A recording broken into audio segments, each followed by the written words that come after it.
तारक भाई। जी जी जी, वालेकुम सलाम। अला यारी भाई, कैसे हैं आप? खैरियत से हैं? ठीक हैं भाई जी, अल्हम्दुलिल्लाह। अल्लाह पाक आपको सेहत दे। Thank you sir. और सुनाएं। अल्लाह आपको सलामती दे। Thank you.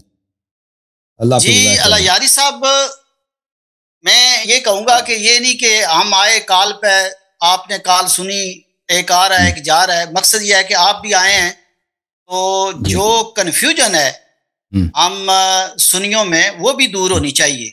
बिल्कुल। मैं आपको अपना एक अकीदा बताता हूँ, क्योंकि जो आप बाज़ औक़ात कहते हैं जी नहीं जी आप नहीं मोहब्बत करते या आप नहीं मानते, तो ये क्लियर कर दूं कि मेरी 55 साल उम्र है। मैंने अपनी ज़िंदगी में जहाँ मैं फैमिली में बैठा हूँ, उठा हूँ, अपने नानके दादके, ये तमाम लोग जो हैं अहले बैत से प्यार करते हैं।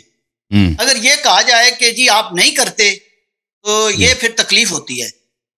अब बाज़ कमेंट भी ऐसे आ जाते हैं कि जी मतलब कुछ भी कह देते हैं, लेकिन मैं क्लियर करना चाहता हूं कि मैं कैसे यकीन दिलाऊं कि मैं अहले बैत से प्यार करता हूं। जरूरी नहीं कि मैं आपकी किताबों पे या आपके वो शिया ही बन जाऊं तो फिर ही मैं अहले बैत से प्यार करता हूं। मैं अगर नमाज पढ़ता हूं, मैं सबसे पहले अल्लाह को मानता हूं, अल्लाह के बाद अल्लाह के रसूल। मैं आपको एक मिसाल देता हूं ना। जॉर्ज बुश साहब 2001 के बाद उन्होंने इराक पे हमला किया था ना, याद है आपको? अफगानिस्तान पे हमला किया था पहले, फिर इराक पे हमला किया था। अफगानिस्तान पे उनका हमला करता हूँ, हम सपोर्ट करते हैं भाई, उन्होंने बहुत अच्छा काम किया, काश एक बार फिर हमला करें। अर्ज यह है कि उस जमाने में क्योंकि वो मुसलमानों पे वो बन रहा था कि लोग कहते हैं कि शायद ये इस्लाम से दुश्मनी है, तो वो हमेशा कहते हैं कि हम इस्लाम की इज्जत करते हैं। जॉर्ज बुश साहब क्या कहते थे हम इस्लाम का बड़ा एहतराम करते हैं। ठीक है ना? आप भी जो है ना अभी कहते हैं मैं हमारे भाई से प्यार करते हैं। ठीक है ना? हमें वो जॉर्ज बुश वाली बात याद आ गई। वो कहते थे हम इस्लाम की मोहब्बत कर, इस्लाम का बहुत एहतराम करते हैं। जी जी जी, आप तो एयर कंडीशन कमरों में बैठे हुए हैं ना, तो मेरे नाना जी जून जुलाई की गर्मी में गंदम अपने हाथों से काटते थे, तो रोजा नहीं छोड़ते थे। हमारा पहले ये सुन्नियों का जो अकीदा है ना, उसको भी आप समझें। आप अगर इस तरह कहेंगे कि ये ना हो कि क़यामत वाले दिन के एक आशिक़े रसूल को आप उसकी तौहीन कर रहे हो तो इसी चक्कर में आप फंस जाएं, या जो गलतफहमी में है वो ना फंस जाएं। मैं क्लियर करना चाहता हूं कि जब एक आदमी कलमा पढ़ रहा है, ला इलाहा इल्लल्लाह मुहम्मद रसूलुल्लाह, अहले बैत को दिलो जान से मानता है, तो पीछे उसके बीच में क्या रह गया? अब हजरत उमर फारूक रजी अल्लाह तआला अन्हु और हजरत अबू बकर सिद्दीक रजी अल्लाह तआला अन्हु के अमाल का जवाब हमने नहीं देना, ना आपने देना है। और इस प्रोग्राम में मैं ये उनका जवाब आप ला तलक़ी का इन्होंने इज़हार कर दिया भाई। बिल्कुल हमारे भी मौक़िफ़ है। अल्लाह तलक़ी का इज़हार कहता है अबू बकर से काम ही नहीं, उसके जवाब ना देना ही नहीं। वे ये कह दो बस, बात नहीं, वो सब यही बात कह दो, सब यही कह दो भाई अबू बकर से अब आप बेताल्लुक़ है, उनका जवाब वो अल्लाह जाने वो जाने, हमें काम ही नहीं, हम भी यही कहते हैं। ठीक है ना? तो आले भाई सब की इत्तिबा करो, इतना करें, उनकी तस्दीक करो। इस कौम के लिए, हजूर पाक सल्लल्लाहु अलैहि वसल्लम उम्मत के लिए, और जो मुसलमानों का दुनिया में इमेज जा रहा है, अगर हम आपस में मुखालफत करते रहेंगे तो ये चीज इस्लाम के लिए अच्छी नहीं है। लोग कहेंगे देखो ये आपस में ही लड़ रहे हैं। दूसरा मैं ये कहूं कि अल्हम्दुलिल्लाह अल्हम्दुलिल्लाह, मैं खुदा का शुक्र अदा करता हूं कि अब काफी अरसे से कोई हमें हमारे मुल्क में शिया सुन्नी फसादात की बिल्कुल बू भी नहीं आ रही। हम एक दूसरे के साथ भाई बन के रह रहे हैं। अगर ये बात बार बार सामने आई तो मुझे खदशा है उस बू का। मैं ये चाहता हूं कि आप नाम सिर्फ एहतराम से लें। अहले बैत में से जो हमारे उलमा हैं, बड़े क्लियर अगर कहेंगे तो मैं रिकॉर्डिंग चला दूंगा, एक मौलवी की नहीं 3-4 मौलवी की, और कुरान से वाला देंगे कि अहले बैत में हजूर पाक सल्लल्लाहु अलैहि वसल्लम की बीवियां आती हैं। जैसे एक बीवी का तो आप इनकार ही नहीं कर सकेंगे, हजरत माई फातिमा रजी अल्लाह तआला अन्हा की वालदा का। वो तो शिया उलमा भी कुछ मानते हैं, लेकिन जो हमारे उलमा हैं कुरान से ये साबित करते हैं कि वो भी अहले बैत में से हैं। तो अहले बैत की हजूर पाक सल्लल्लाहु अलैहि वसल्लम की बीवियों की मुखालफत जो है, कल रोजे क़यामत ये आपके गल ना पड़ जाए। ठीक है भाई, ठीक है भाई। अच्छा आप अपने देखे, आपके शहर में जो उलमा है जिनसे आपकी दोस्ती है, आप उनको कभी इधर लाते क्यों नहीं है?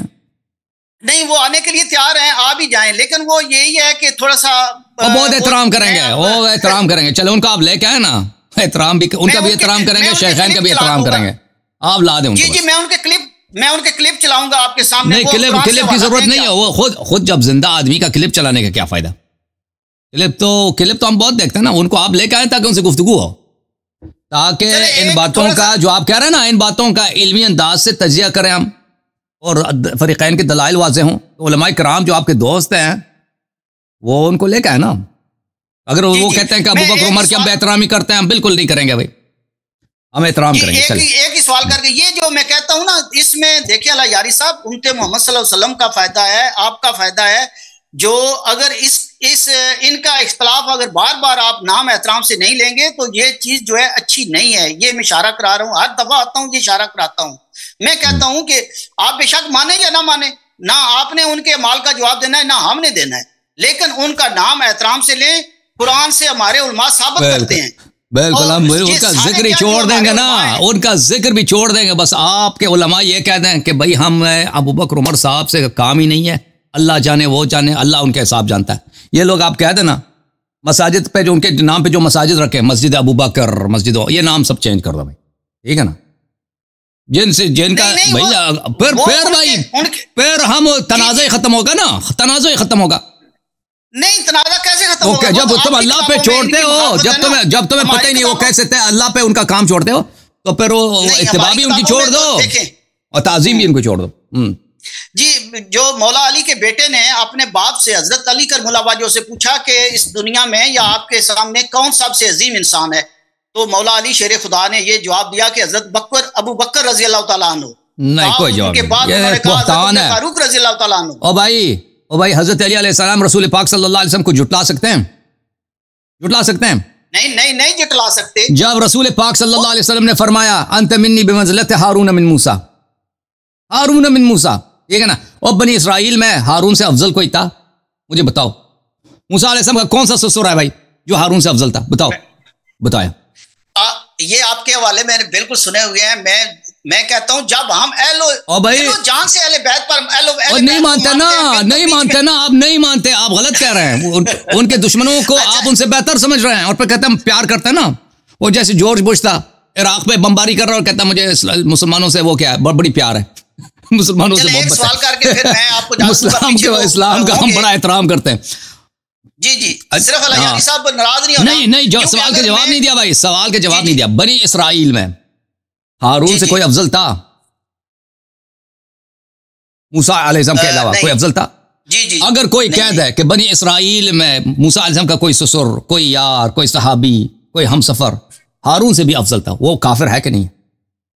बिल्कुल है जी। हम कब कह रहे हैं? तो हम भी अगर ये लफ्ज़ हारून अलैहिस्सलाम सब बनी इसराइल का इमाम है या नहीं है? इमाम है। हारून अलैहिस्सलाम सब बनी इसराइल से अफजल, अतका, आलम, अशजा, अकरब इंदल्लाह मूसा अलैहिस्सलाम के बाद हैं या नहीं है? जी बिल्कुल है। तो रसूल सल्लल्लाहु अलैहि वसल्लम को पता था ना, ये आपको पता है, पैगंबर को नहीं पता था, नबी सल्लल्लाहु अलैहि वसल्लम को नहीं पता, उनको पता, इसीलिए कह रहे हैं अंत मिन्नी बिमंज़िलति हारून मिन मूसा। यानी इस उम्मत में अगर कोई सोचे कि अली अलैहिस्सलाम से कोई अफजल है तो वो काफिर है। नबी सल्लल्लाहु अलैहि वसल्लम को जुटला रहा है, रसूल पाक सल्लल्लाहु अलैहि वसल्लम को जुटला रहा है। कोई ये उसके दिल में ख्याल आ जाए कि अली अलैहिस्सलाम से कोई अफजल हो सकता है, यह खुद कुफ्र है, नबी सल्लल्लाहु अलैहि वसल्लम की तकजीब है। अल्लाह ताला की कुरान के मुतादिद आयात है, मूसा और हारून के मकामात, उनकी तकजीब है। आपको कैसे यकीन दिलाऊं कि ला इलाहा इल्लल्लाह मुहम्मद रसूलुल्लाह मौला अली शेर खुदा से सिर्फ हजूर पाक और अल्लाह पाक पर है, तीसरा मकाम इनका आता है। तो अभी आपने क्यों बोला कि अबू बकर, उन्होंने कहा कि अबू बकर से बेहतर? तो पता चला ना कि आपके उलमा ने इफ्तरा किया ना, पैगंबर पे इफ्तरा किया है, अमीरुल मोमिनीन पे झूठ बांधा है कि अबू बकर, उन्होंने फरमाया कि अबू बकर मुझसे बेहतर। किस चीज में अबू बकर? इल्म में, खिताबत में, बलागत में, शुजाअत में, जिहाद में, और किस चीज में? नमाज में। अमीरुल मोमिनीन अलैहिस्सलाम ने करमल्लाहु वजहू कभी सजदा नहीं कि बुतों के सामने, वो तो बूढ़े उम्र तक, ओ भाई सफेद दाढ़ी में सुभान अल्लाह, बुतों की पूजा में उम्र गुजरी है ना उनकी। और बुतों की पूजा में राम कृष्णा, जो अरब के राम कृष्णा थे ना, उनके पूजा में इनकी उम्र गुजरी है। एक नबी सल्लल्लाहु अलैहि वसल्लम के आगोश में परवरिश हुई है। अब भाई आप किस में मुतकाजा करते हो? ईमान में मुकाबला है, नमाज और इबादत में मुकाबला है, शुजाअत और सखावत में मुकाबला है, नसब और हसब में मुकाबला है, और भाई जिहाद में उनका वो कुफार से भागते थे, अभी अभी वो तशरीफ वाली कहानी मशहूर हो गई ना कि तशरीफ ले गए थे तशरीफ के मुताबिक कोई कहता है भागता, कहता है भागना हो तशरीफ ले, कोई बात नहीं भाई, तशरीफ ले गए थे। और भाई कुछ और भाई पता ये देखे प्रोपेगेंडा की बड़ी तासीर होती है। इनका मजहब चला ही प्रोपेगेंडा से अभी तक, इसी तरह अपने आप को प्रोपेगेंडा करके ना अपने आप को यकीन दिलाओ, झूठी यकीन दिलाओ, इसी तरह चलते आ रहे हैं। कभी कभी कभी सच बात, कभी तस्दीक करें। देखिए आप अंदाजा करें कि 80% सुन्नी है, 80% सुन्नी है, क्या उनमें कोई आलिम दीन नहीं है? हमारे डॉक्टर इसरार साहब बहुत जय्यद आलम थे, बहुत बड़े उलमा हैं, मुझसे बड़े उलमा मौजूद हैं, मुझसे बड़े उलमा आपके मजहब में हैं भाई, मुझसे बड़े उलमा आपके मजहब में, नहीं कहते उलमा बड़े फाजिल हैं, बड़े उलमा, बड़े ताक़ीद, बहुत सारे। हम एक मिनट में सब कुछ हमारी जो किताबें हैं। अच्छा, लेकिन इनका इल्म जब आ जाता ना शियों के सामने, इनका इल्म बिल्कुल वो जीरो हो जाता है। हक के सामने बिल्कुल इनके पास दलील नहीं होती। इल्म है, तहकीक है, किताबें पढ़ी हैं, फसाद बलागत सब कुछ है, हिफ्ज़ है, अहादीस, कुरान, लुगत वगैरह बहुत उबूर है। लेकिन ओ भाई वो हक के सामने जंतर मंतर नहीं चलता ना भाई हक के सामने। जी, एक सवाल कर लूं, नाराज नहीं होना? हाँ, नहीं नाराजगी नहीं, क्योंकि मैं साथ साथ आपसे भी प्यार करता हूँ। अच्छा